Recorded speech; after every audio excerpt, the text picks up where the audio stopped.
Қалақайды кім білмейді. Абайсызда ашық денеңнің бір жеріне тигізіп алсаң, дуылдатып ашытқан кезде шырылдаған жаныңды қоярға жер таппай безгек қағасың. Сонысына бола адам баласы кейде қалақайдың пайдалы қасиеттерін елеп ескермейді. Әйтпесе оның өзегінен тоқыма өнеркәсібіне қажетті жоғары сапалы кендір жіп алынатын екінің бірі біле бермейді.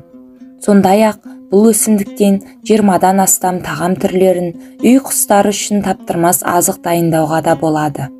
Ал оның медицина саласында қолданылмайтын жері жоқ десек те болғандай.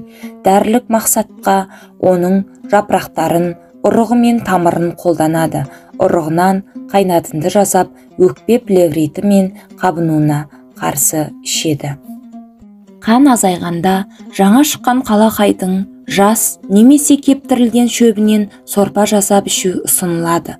Қалақайдың жапырағы қан тоқтатуға, құяңды, ентікпені, бүйрек, бауыр ауруларын, басқа да көптеген сырқаттарды емдеуге пайдаланылады. Оны халықтық медицинада ежелден кең қолданған. Қалақай С дәруменіне өте бай. Лимоннан 2 есе, ал картоп пен алмадан 10 есеге дейін артық. Бұдан бөлек А, В, К дәрумендерде кездеседі. Шырынының құрамында барлығы 17 түрлі қышқыл бар. Қалақайды қысқа сақтау үшін тұздауға да әбден болады. Алдымен жапырақтарын қайнаған сумен жуып, майдалап турайсыз. Шыны банкілерге салып, 1 келіге 50 граммнан тұз қосу керек. Аяқ-қолдың сондай-ақ белдің сырқыраған жерлеріне қалақай жапырағын сабағынан үзіп алған бойда қою керек. Мұны күніне 3-5 мәрте қайталаған жөн.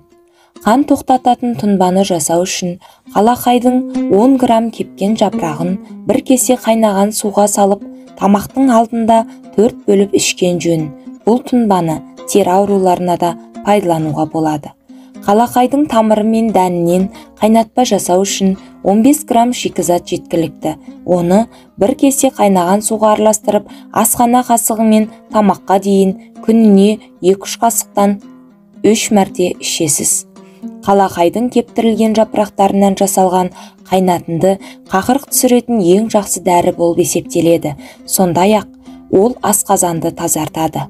Оның тамырынан жасалған тұнба мен жүрек ауруларын емдейді. Қант қосылған қалақайды жөтелге қарсы ішеді.